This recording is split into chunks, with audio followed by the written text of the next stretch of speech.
What is this? This is 10 grams in 600 milliliters copper sulfate, and I'm going to be creating nanoparticles. And this is 10 grams of approximately 10 grams of ascorbic acid or vitamin C, as you can see right here. And the temperature, the normal air temperature is 18, but the hot plate is 105, but the temperature is almost 30 degrees. That should be enough. Now what we do is we pipette a very small amount in, and this should be able to create our nanoparticles very slowly. If we pour the thing in our nanoparticles will not be very effective. So we're going to slowly, over a long period of time, just put in a little bit of ascorbic acid while stirring. This might take some time, but as you can see, the color is changing. And we will get, over a long period of time, nanoparticles when exposed to air and that. It's about 10 grams and 25 millimeters. As we're doing it slowly,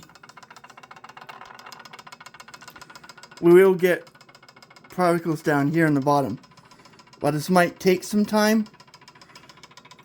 I'm going to just pipette in very slowly to see if I can get better resulting nanoparticles, or try to create nanoparticles. Ascorbic acid and copper sulfite should create nanoparticles of copper. Screw this. I'm just going to pour in this entire thing.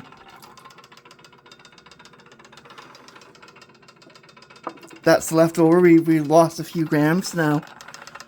Let's see. Let's turn up the speed.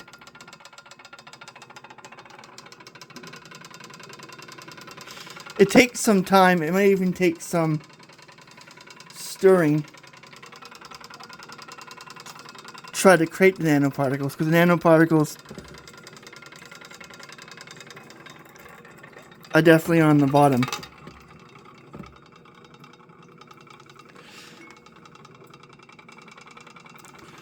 You see that color change? That means that some nanoparticles are being formed, but probably not enough. I might have to add a bit more ascorbic acid to make this work. So, I'll be back in just 1 second.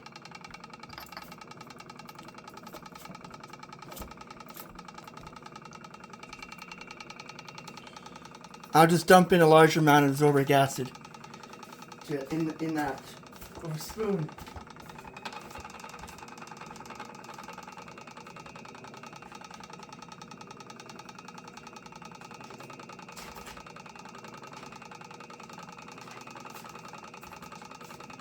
I'm back with the ascorbic acid. See? Ascorbic acid, pure vitamin C. We should be adding it concentrated on a high concentration.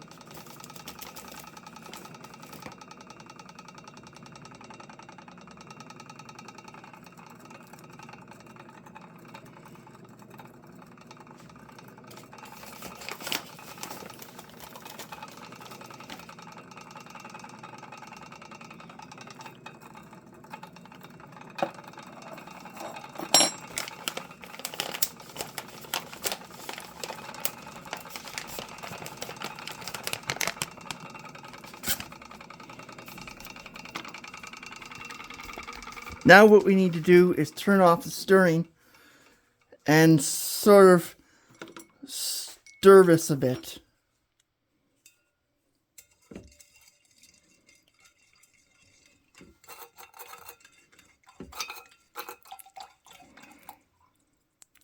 It's a darker color. I don't know what exactly is going on.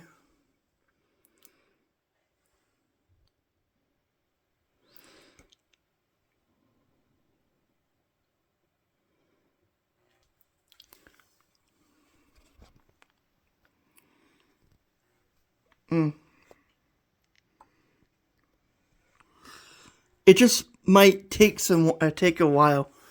At the bottom layer here, you can see This is a bit of copper, so the copper is on the bottom.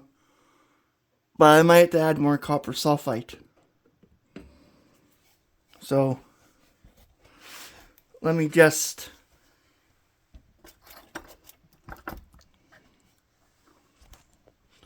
that didn't work, so I'm going to add the copper sulfate. But I might have to redo this with copper acetate.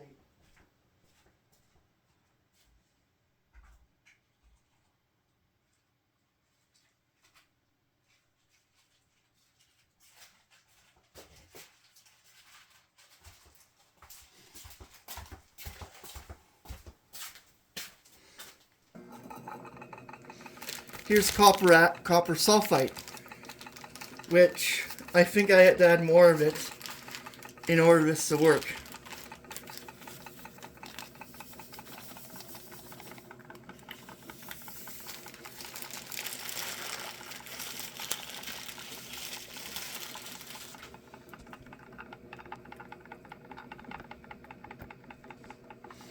But that should create the particles. It just might take a while.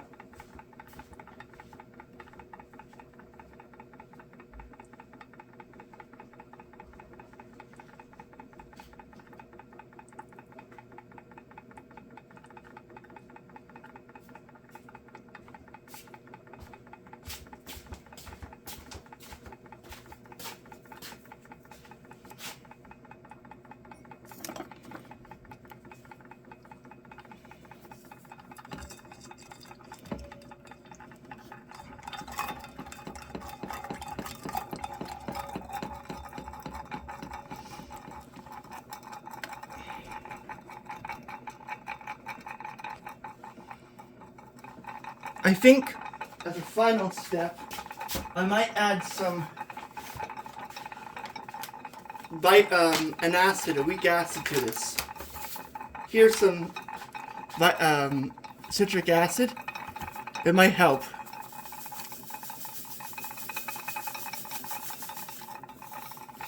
That might help to try to produce some of the copper material.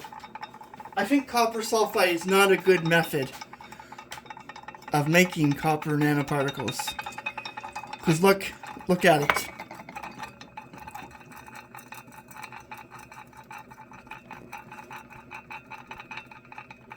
You see it? There is some forming on the bottom, but when I lift this up, I can't see a lot of nanoparticles. And maybe I should turn this off and turn off stirring, and maybe the copper particles will settle out.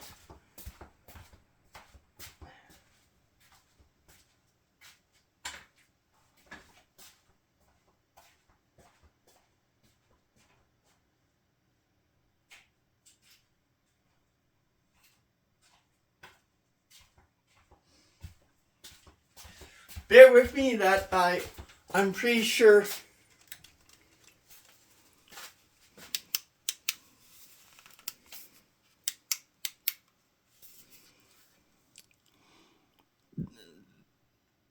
as you can look at it very carefully, you will get copper particles settling out, but it will take some time.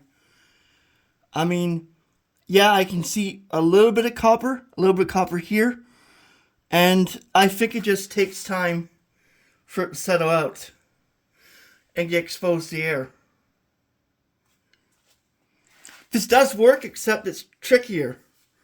If we move this up and put a flashlight underneath, or move it, it's very hard to see, but there's small amounts of copper being produced on the bottom on this flashlight's not very good. But if you look here with the flashlight, there's a small amount of copper being reflected. But it's not very good. I recommend working with copper acetate instead. This could work over a long period of time. I have to test to see, but this is a result of trying to make copper nanoparticles with copper sulfite and citric acid and absorbic acid.